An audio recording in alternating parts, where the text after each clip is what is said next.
तो hello guys, welcome back to my channel. आज हम आपको फिर से सुनाने वाले हैं एक नई कहानी, माँ का दिल। एक माँ की कहानी जो सुनकर शायद आपके आँख में आंसू आ जाएं, पर यह सच है और इस सच्चाई को कोई बदल नहीं सकता, क्योंकि यह प्राकृतिक है। कुछ लोग हैं जो इस प्राकृतिक को बदल कर रख दिए हैं, वरना 100 में से 90% लोग इस चीज़ को कभी बदल नहीं पाते हैं। तो इस चलिए हम जानते हैं एक बूढ़ी माँ की कहानी। क्या हुआ उस बूढ़ी माँ के साथ। एक माँ जो बहुत खुश थी क्योंकि उसके बेटे को नौकरी लग गई थी। माँ के पैर ज़मीन पर नहीं पड़ रहे थे। माँ बोल रही थी कि मुझे आज बहुत खुशी है कि मेरा बेटा आज घर आ रहा है, लेकिन सब लोग यही समझ रहे थे कि माँ इसलिए खुश है कि आज उसके बेटे का नौकरी लग गया है, क्योंकि बेटे ने फ़ोन करके माँ को सब कुछ बता दिया था। बेटा जब घर पर आया, माँ उसे देखने लगी और माँ ही यह शब्द बोलती है कि मेरा बेटा कितना दुबला पतला हो गया है, कोई और नहीं बोलता। उसी तरह इस माँ ने भी कहा कि मेरा बेटा कितना दुबला पतला हो गया है। बेटा ठीक से तुम खाना नहीं खाते थे, लेकिन बेटा यही बोला, माँ दुबला कहाँ हुआ हूँ, जैसा था वैसा ही हूँ।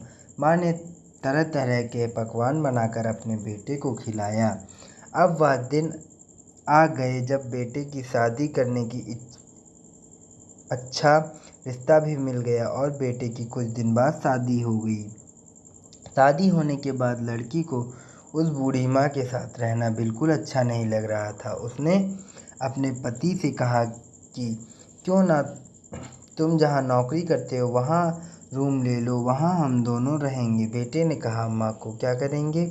उस लड़की ने बहुत आसानी से कह दिया, माँ को तो पुरानी यादों में ही रहना पसंद करेंगे, वह हमारे साथ नहीं जाएंगे। बेटे ने कहा ठीक है, और उसने शहर में रूम ले लिया, वहाँ अपने बीवी के साथ रहता। माँ इधर किसी दिन खाना बनाती, किसी दिन बिन खाए सो जाती, क्योंकि अब बूढ़ी हो गई थी।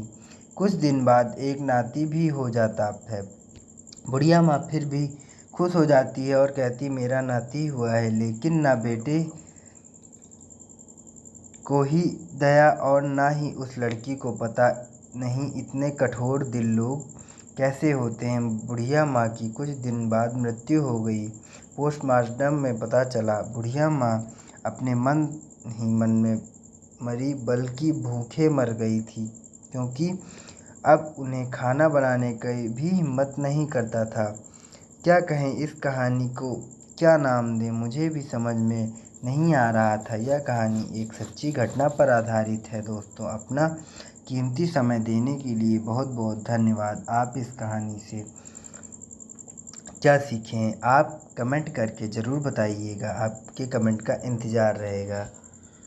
धन्यवाद दोस्तों। अगर आपको हमारी कहानी अच्छी लगी हो तो हमारे चैनल को सब्सक्राइब और लाइक करके जाइएगा।